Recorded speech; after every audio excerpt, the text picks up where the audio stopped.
గురుగారు, ప్రతి యుగానికి ఒక యుగ పురుషుడు ఉంటాడు కదా! అలాగే ప్రతి యుగానికి ఒక యుగ గురువు కూడా ఉంటారా? యుగ గురువు అని ఎవరిని ప్రస్తుతించాలి? మన సంప్రదాయం చాలా గొప్పది. మనది వైదిక సంప్రదాయం కాబట్టి మన సంప్రదాయంలో ప్రతి విషయం కూడా అత్యద్భుతంగా ఉంటుంది. మనకు 4 యుగాలుగా విభజన చేశారు. ఎందుకు? మన సౌలభ్యం కోసం. కాలం అనంతమైన మన సౌలభ్యం కోసం 4 యుగాలుగా కృత, త్రేత, ద్వాపర, కలియుగాలుగా మనం విభజించుకున్నాం. మహర్షులు అలా విభజించారు. మరి ప్రతి యుగానికి కూడా ఒక యుగ గురువు ఎలా ఉంటారంటే, ఆ యుగంలో ఉన్న ప్రతి గురువు కూడా ఆయనే గురువు.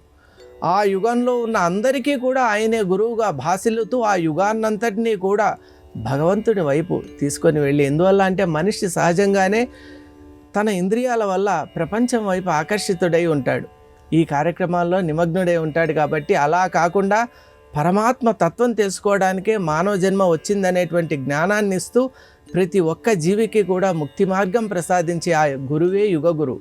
ఆ క్రమంలో మనం చూసినట్టయితే మొట్టమొదట కృతయుగానికి యుగ గురువు సాక్షాత్ పరమేశ్వరుని యొక్క స్వరూపమైన దక్షిణామూర్తమ్మ. ఆ దక్షిణామూర్తే యుగ గురువు కృతయుగానికి. అలాగే మనం కృతయుగం తరువాత అప్పుడు కేవలం దక్షిణామూర్తి మౌనం వ్యాఖ్యానమని సనక సనందన సనాతన సనత్కుమారులనే బ్రహ్మమానస పుత్రులకు కేవలం చిన్ముద్ర, ఇలా చిన్ముద్ర చేత జీవబ్రహ్మైక్య జ్ఞానాన్ని ప్రసాదించారు. ఆ తర్వాత యుగధర్మం మారింది.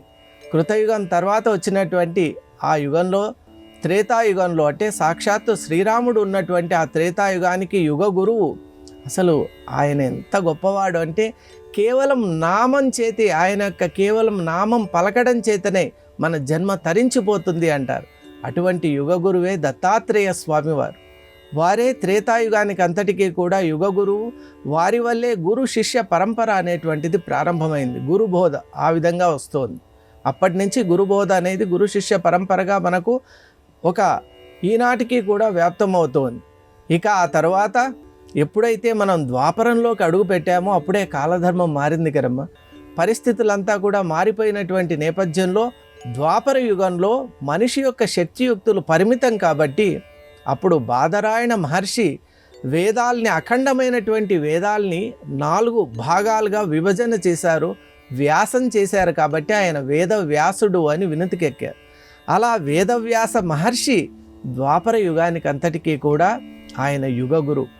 ఇక ప్రస్తుతం మనమంతా ఉంటున్నటువంటి కలియుగం.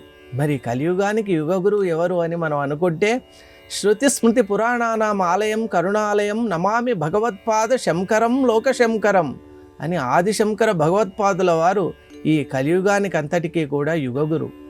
వారు ఏర్పరిచినటువంటి మార్గంలోనే మనమందరూ కూడా ప్రయాణం చేస్తూ మన జీవితాల్ని పరిపూర్ణం చేసుకోవాలి అని ఆశిస్తున్నాను.